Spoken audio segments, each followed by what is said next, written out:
Umuntu ni iki? Umuntu ni ikiremwa gihambaye gifite imitekerereze, imikorere, imyumvire ndetse n'imihumekere, biological breathing. Yego nibyo, ubyumvise neza. Akenshi mu bahanga n'inzobere bavuga ko umuntu ari cyo kiremwa cyonyine kiremye mu ishusho y'Imana, dore ko abahanga mu bya Bibiliya bavuga ko mu mamiliyaridi y'imyaka ibihumbi n'ibihumbi iciyeho, Imana imaze kurema isi n'ibiyikikije yahisemo kurema umuntu ngo azanezerwe n'ibiyituyeho, ayobore ibiyiriho byose. Ikaze mu kiganiro kubaho kwanjye. Njye ndi Peter Havugimana, ikaze.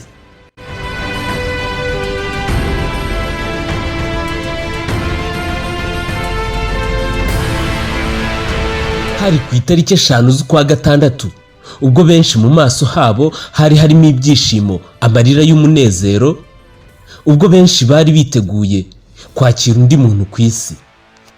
Ku ya 6 z'ukwa gatandatu, i Kigali mu bitaro byitiriwe Umwami Faisal, humvikanye urusaku rw'amarira y'uruhinja ruvutse. Ako kanya buri wese yirukanye mu cyumba umwana yaraririyemo. Mu kuhagera basanga umwana uvutse ni umukobwa w'inzobe uteye impuhwe n'urugwiro. Benshi mu bahageze batangiye kwita amazina atandukanye urwo ruhinja rwari ruvutse: ikibebe, igikobwa, mutumwinka, mukobwa jana, agasaro, zahabu n'andi menshi. Gusa Imana niyo yigenera ibyayo. Umwana yaje kwitwa Umwizerwa Leah, kandi ko karizewe. Umwizerwa Leah ku myaka ye 12 yakuze akunda kurya amandazi, dore ko yumvaga inzozi ze zari ukuzakura ubundi agashinga uruganda rw'amandazi.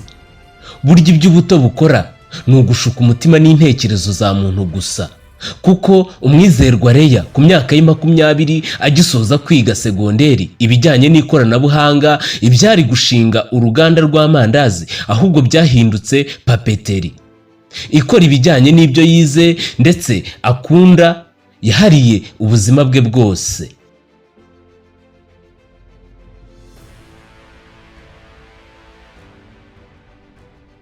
Kuri ubu Leah Umwizerwa akaba akunda kurya ubugari bw'imyumbati byahebuje, naho ku bantu baza mu bitekerezo bye mbere na mbere hazamo mama we wamwibarutse itariki nk'iyi, umunsi nk'uyu.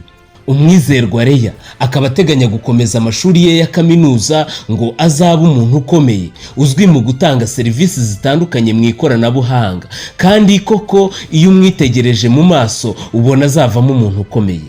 None uyu munsi amasaha nk'aya nawe ukaba waje kwizihiza isabukuru y'Umwizerwa Leah wizihiwe.